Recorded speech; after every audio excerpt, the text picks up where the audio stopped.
Hi, what are fillers? Well, fillers is a world where aging is getting reversed, where people are even in their 60s and 70s are looking how they looked in their 40s.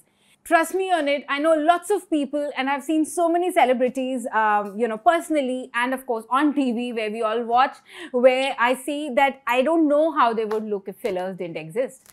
But the misfortune is that, particularly I feel in my country, unfortunately, that there are a lot of fake fillers out there. There are a lot of people who are injecting maybe Chinese, Korean, or not even injecting filler for cost cutting, for making bigger, deeper profits, where people feel that fillers don't work. But if you're using a US FDA approved filler and it has been used scientifically, properly by the injecting doctor, it's the most beautiful thing to reverse aging. The doctor has to examine you properly. He or she should have the skill set to inject. He or she should actually see what is it that you really desire.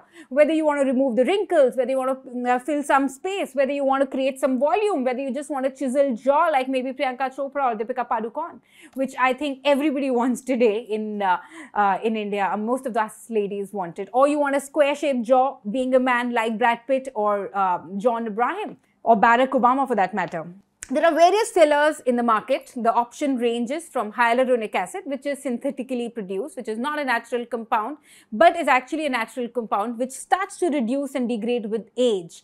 That's what leads to aging and wrinkles of various kinds. Then there are other fillers like CAHA, which is calcium hydroxyl apatite. Well, that lasts longer. It has more longevity. Then there is another filler called PLLA, poly-L-lactic acid, which is again a longer lasting, and I especially use it for giving volume. There is another one in the market today, which is PMMA, polymethyl acrylate, which is actually used for very deep wrinkles. So for people in their 70s, it's a great option, or people who've aged a lot. Well, your filler option should also be decided along with the doctor. You must tell your doctor how your lifestyle is, whether you smoke a lot, how much you stay hydrated, how much you drink, what is your lifestyle, how much stress you have in your life. That's also going to help you decide which filler so that it lasts long enough. If you exercise a lot, then of course certain fillers will disappear like anything. So that's not what you want after spending a bomb. Botulinum toxin is also used for wrinkles, but it's mainly used for dynamic wrinkles. With dynamic wrinkles, I mean this, what you animate. You know, when I smile and the wrinkles which are caused near my eyes, or when I animate, raise my eyebrows or frown, the wrinkles which are formed, that's what's going to be treated with botulinum toxin. Botulinum toxin is a naturally appearing compound. It is not synthetically produced at all like fillers. And botulinum toxin belongs to a bacteria which is botulinum, Clostridium botulinum. It is found in it and it actually goes and relaxes, or some people like to use the word paralyze the muscle. But you're not really paralyzing the muscle, you're actually relaxing it for a short time. Paralyze is a very chronic and a big word.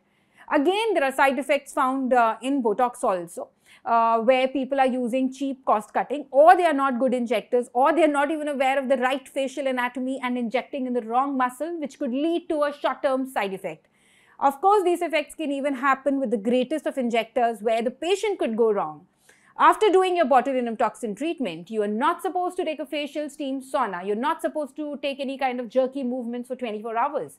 That's going to lead to the neuroparalysis or the side effect of the neurotoxin transmitting to another muscle.